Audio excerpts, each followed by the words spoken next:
Hey everyone, welcome back to Corporate Decoder, the place where we decode the secrets hidden in corporate filings. And today, we're diving into UBX Technology Ltd's latest annual report. Are they poised for growth, or are we looking at a company struggling to move forward? Let us find out. This is a big one, an annual report that paints a picture of the company's health and its future plans.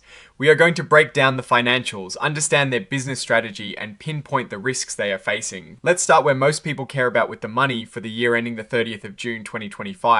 UBX Technology reported total revenues of $29.7 million. That is a significant drop from $51.6 million in 2024 and a substantial decrease from $94.3 million in 2023.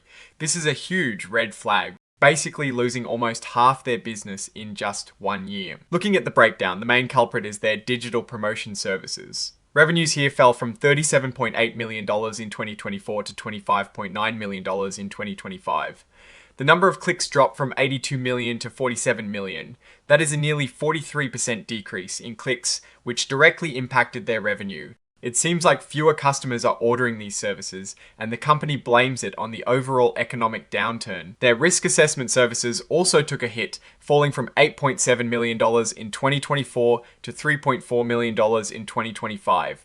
That is a 61% drop. Again, the company points to decreased demand from insurance companies due to economic conditions. And finally, value-added bundled benefits saw a massive 93% decrease, from $5.1 million in 2024 to just $0.4 million in 2025. This revenue stream has practically vanished. The reason given is also the economic downturn and some major clients suspending cooperation. The cost of revenues has also decreased, but not as much as the revenue for digital promotion services. Costs dropped from $37.8 million to $25.8 million, a 32% decrease.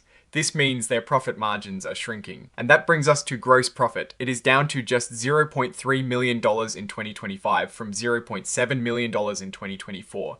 Their gross profit margin is now a mere 0.9%, meaning for every dollar they earn, they keep less than a cent. This is incredibly low and a sign of serious trouble. On the expense side, general and administrative costs jumped by 114% to $3.3 million in 2025 from $1.6 million in 2024. The company says this increase is due to the adoption of an equity incentive plan.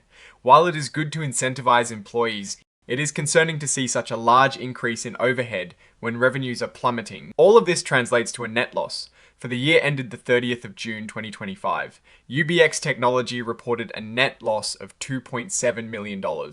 This is a significant increase from the $0.7 million net loss in 2024 and a stark contrast to the $0.2 million net income in 2023. They are losing money and it is getting worse. Looking at cash flow, they used $2.8 million in operating activities in 2025.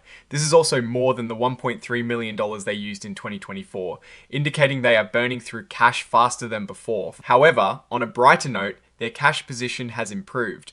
They ended the year with $11.2 million in hand, up from $4.8 million in 2024. This is largely due to financing activities. Financing activities provided $5.4 million in 2025.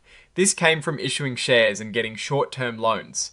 In fact, in 2024, they received a massive $14.3 million from financing, mostly from issuing shares. This shows they are relying on external funding to stay afloat. Speaking of shares, pay attention to the number of outstanding shares. It massively increased from 1.7 million in 2024 to over 20 million in 2025.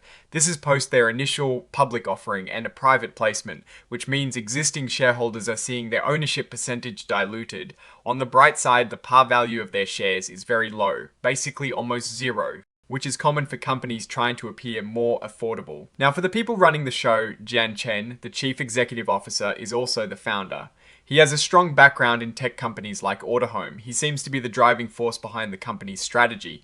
However, with the company's financial performance declining, his leadership will be tested. Then there are the independent directors like Xu Shi, who brings financial expertise, and Dai Yang, with marketing and sales experience. These individuals are supposed to provide oversight and guidance. Let's talk about the risks, and there are many. A big one is their reliance on doing business in China. They face a lot of uncertain regulations, potential government influence, and data security concerns. The report mentions potential issues with audits from US regulators due to China's data policies, which could lead to delisting from Nasdaq. This is a serious threat to investors. This is a mouthful, but it means if the US can't inspect their auditors in China for 2 years, their stock could be banned from US exchanges.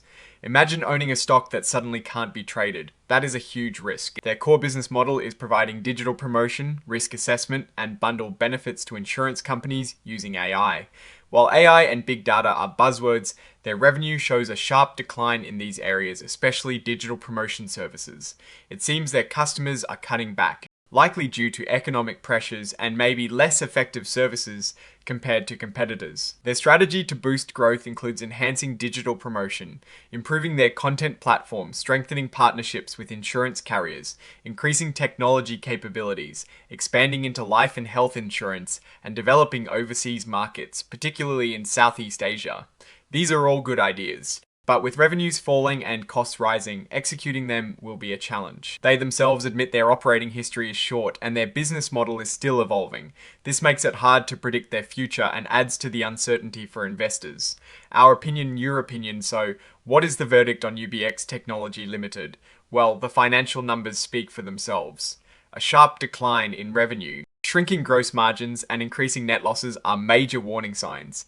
Their reliance on China also introduces significant regulatory and political risks. While they have a solid cash reserve and are bringing in new funding, it feels like they are using that cash to cover operational losses rather than investing in aggressive growth. The company is trying to pivot into new insurance areas and expand internationally, which could be smart, but they need to first stabilize their core business and prove they can be profitable. Right now, they are in a tough spot and investors should be very cautious. Alright, that is our breakdown of UBX Technology's latest filing. What is your take on these numbers and what they signal for the company's future? Drop your thoughts in the comments. If this analysis was valuable, hitting that like button really helps, and subscribe for more deep dives. Don't forget to check out the Discord in the description. Thanks for watching, see you next time.